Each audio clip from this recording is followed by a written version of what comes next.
अब प्यारे दर्शकों, गांधी जी की पुण्यतिथि के अवसर पर हम आपका स्वागत करते हैं इस प्रोग्राम में।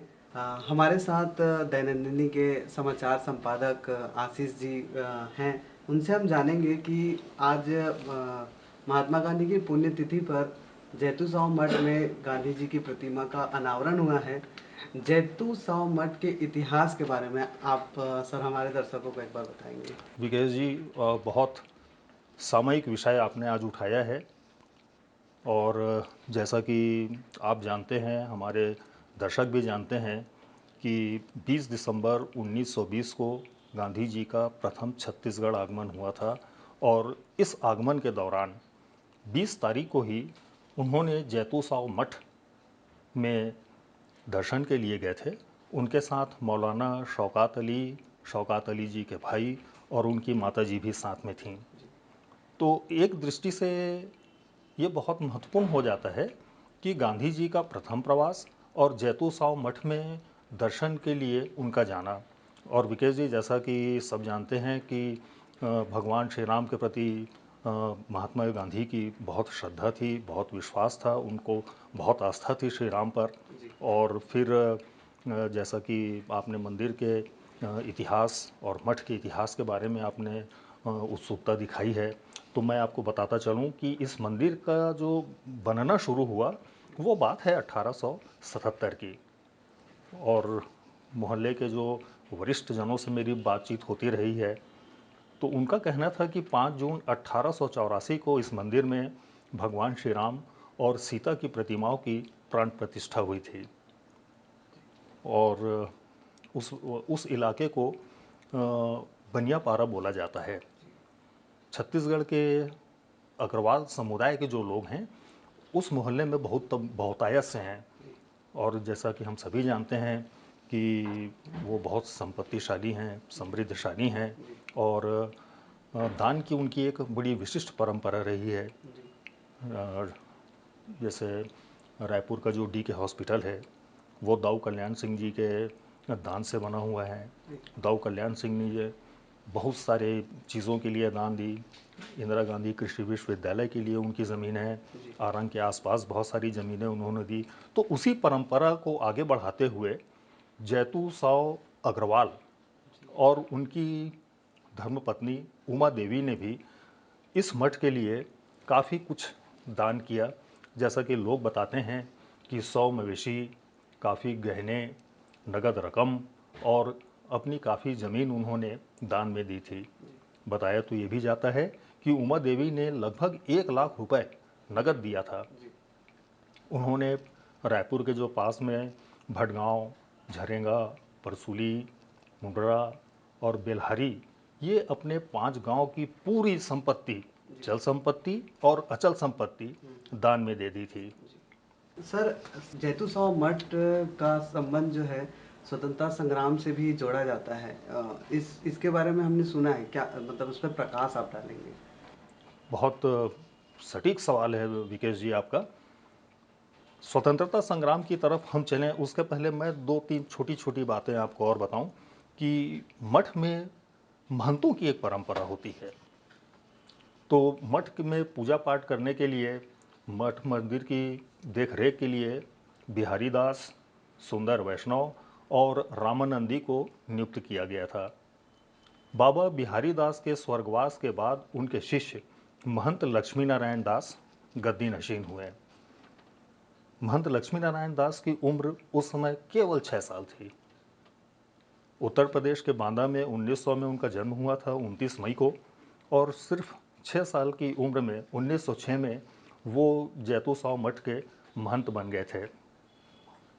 अब गांधी जी का आगमन से ही आप समझ सकते हैं कि उस मठ का स्वाधीनता संग्राम से कितना बड़ा जुड़ाव, लगाव रहा। चूंकि वो जो मोहल्ला ही है वो स्वाधीनता संग्राम सेनानियों से घिरा हुआ एक मोहल्ला है।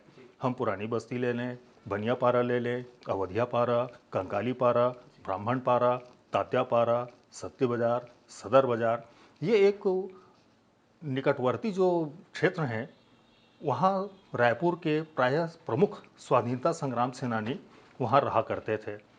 बड़ा मज़ेदार किस्सा मैं विकेश जी आपको बताता हूँ, अपने दर्शकों से मैं साझा करता हूँ 1942 का आंदोलन जब चल रहा था तो हम जानते हैं कि 1942 का जो आंदोलन था वो एक किस्म से भूमिगत आंदोलन था। पहले खेप में जो गिरफ्तारियां हुई उसके बाद निर्णय किया गया कि अब गिरफ्तारियां कम से कम हों और भूमिगत रूप से अंडरग्राउंड रहते हुए आंदोलन की गतिविधियों को आगे बढ़ाना है। मठ में गुप्त बैठकें हुआ करती थीं और जो बाहर से स्वाधीनता संग्राम सेनानी रायपुर में आंदोलन करने के निमित्त आते थे जी तो वो वहाँ ठहरते भी थे। जी उनके ठहरने की, भोजन की व्यवस्था मठ में की जाती थी। 1942 की बात है, एक रात मठ को पुलिस ने घेर लिया। जी उस समय वहाँ स्वाधीनता संग्राम सेनानी मनोहर लाल श्रीवास्तव मौजूद थे। जी अब जब पुलिस धमक गई जी तो अब इनकी गिरफ्तारी निश्चित लग रही थी, लेकिन उन्होंने एक बड़ा सटीक उपाय निकाला। ये महंत जी की माता जी के कमरे में घुस गए। जी वहाँ और भी महिलाएं बैठी हुई थीं। जी तो उन्होंने कहा कि आप यहाँ आ गए हो तो आप यहाँ साड़ी पहन के बैठो जी ताकि पुलिस आए तो देखे कि हम महिलाएं बैठी हैं। जी जी और उनका कहना सच भी हुआ। पुलिस आई, पुलिस ने दरवाजा खुलवाया, देखा तो वहाँ महिलाएं थी और पुलिस वहाँ से वापस चली गई। तो एक दृष्टि से उनको महिलाओं ने बचा लिया। दूसरी बड़ी मज़ेदार घटना डॉक्टर खूबचंद बघेल के साथ घटी। जी वो भी मठ में छिपे हुए थे। कुछ बैठकें चल रही थीं और पुलिस को पता चला कि डॉक्टर खूबचंद बघेल वहाँ मौजूद हैं, तो फिर वहाँ छापेमारी हो गई। जी और उस समय डॉक्टर साहब को तो सूझा नहीं कि किया क्या जाए। जी तो वो मठ के ऊपर छत में गए जी और छतों से होते होते जी वो बनियापारा में नर नारायण अग्रवाल के घर अच्छा पहुंच गए। जी और पुलिस नीचे देखती रही जी और वो वहाँ से फरार हो गए। जी जी महंत लक्ष्मी नारायण दास की अगर बात करते हैं तो 6 साल के उम्र में ही उन्हें महंत की उपाधि मिल गई थी। जी महंत जी का राजनीति से भी लगाव रहा है, जुड़ाव रहा है, उस पर कुछ बताइए। विकेश जी, महंत लक्ष्मी नारायण दास रायपुर के गिने चुने खास स्वाधीनता संग्राम सेनानियों में रहे। उनकी सक्रियता का हम अंदाज़ा इसी बात से लगा सकते हैं कि 1930, 32, 40, 41 और 42 के आंदोलनों में उनकी गिरफ्तारी हुई थी। जी गिरफ्तार करके उनको रायपुर, अकोला, सिवनी और बेलोर के जेल में रखा गया। जी ये तो उनकी स्वाधीनता संग्राम सेनानी होने का एक पुख्ता उदाहरण बनता है। जी इसके अलावा वो संगठन में यानी कांग्रेस के संगठन में भी बहुत ज़्यादा सक्रिय थे और एक कुशल संगठक के रूप में उनकी पहचान बनी थी। जी जैसा कि 1921 में वे प्रदेश कांग्रेस कमेटी के सदस्य चुने गए। जी इस पद पर वो लगातार 1968 तक रहे। जी इसके बाद लगातार 14 साल तक वो कांग्रेस कमेटी के उपाध्यक्ष और कोषाध्यक्ष रहे। 1957-58 में महंत जी प्रदेश कांग्रेस कमेटी के अध्यक्ष भी बने। जी ये उनका एक बहुत बड़ा योगदान है जी कांग्रेस को। जी फिर 1924 से 1948 तक वे जिला कांग्रेस कमेटी के मंत्री बने। जी 1948 से 1956 तक जी जिला कांग्रेस कमेटी के वे अध्यक्ष भी रहे। जी संगठन के अलावा जब वे सक्रिय राजनीति में आए जी तो 1952 में वे भटगांव से विधायक भी निर्वाचित हुए। जी विकेश जी, आप जानते हैं कि 1952 को चुनाव जो था जी आज़ादी के बाद अच्छा विधानसभा का जी पहला चुनाव पहला था। चुनाव 1957 में महंत जी को राज्यसभा के लिए मनोनीत किया गया। विकेश जी, 1918 से 1937 तक रायपुर म्यूनिसिपल कमेटी के वे लगातार मेंबर चुने गए। 1926 से 1948 तक का जो वक्त है, इस वक्त में वो लोकल बोर्ड के सदस्य रहे।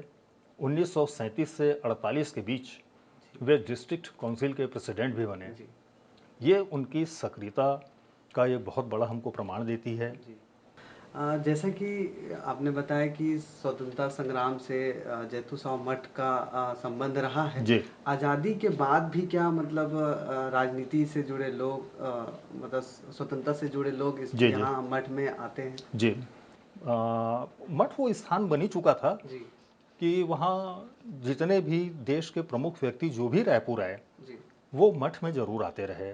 तो मैं आपको नाम बता सकता हूँ जी, डॉक्टर राजेंद्र प्रसाद का, जी, पंडित जवाहरलाल नेहरू भी आए। जी, उस समय के बहुत सारे और बड़े नेता जी, वहाँ आया करते थे। जी, आज़ादी के जी, लड़ाई के दौर में भी और उसके बाद भी।